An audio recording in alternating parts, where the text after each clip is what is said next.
జగిత్యాల జిల్లాలోని ప్రసిద్ధిగాంచిన కొండగట్టు అంజన్న పుణ్యక్షేత్రంలో పెద్ద హనుమాన్ జయంతి ఉత్సవాలు ప్రారంభమయ్యాయి.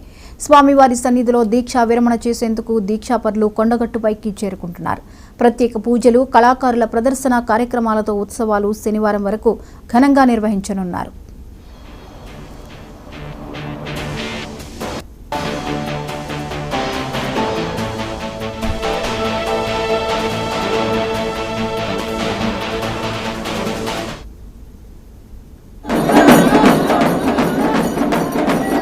భద్రాచల దేవస్థానం నుంచి కార్యనిర్వహణాధికారి వేద పండితులు శ్రీ స్వామివారికి పట్టు వస్త్రాలు తీసుకురాగా వై జంక్షన్ నుంచి ఆలయం వరకు అత్యంత వైభవంగా శోభాయాత్ర నిర్వహించడం జరిగింది.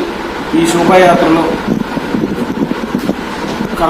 వివిధ కళాబృందాలు, కోలాటము, భక్తి సంగీతం, వివిధ జానపద గీతాలు వాడుకుంటూ వాళ్ళని ఎదుర్కొని ఆలయం వరకు ఈ శోభాయాత్రను నిర్వహించడం జరిగింది.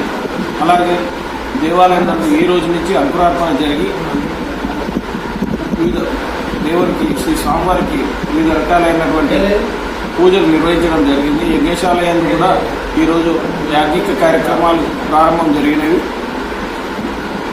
ఇందులో దేవస్థానంలో చేసిన భక్తులతో పాటు భద్రాచల దేవస్థాన కార్యనిర్వహణాధికారి, వివిధ డిపార్ట్మెంట్ అధికారులు, భక్తులు అందరూ కూడా విరివిగా పాల్గొన్నారు. అంకురార్పణ జరిగింది. ఈ సందర్భంగా భద్రాచల దేవస్థానం నుంచి కార్యనిర్వహణాధికారి వేద పండితులు శ్రీ స్వామివారికి పట్టు వస్త్రాలు తీసుకురాగా వై జంక్షన్ నుంచి ఆలయం వరకు అత్యంత వైభవంగా శోభాయాత్ర నిర్వహించడం జరిగింది. ఈ శోభాయాత్రలో మధ్య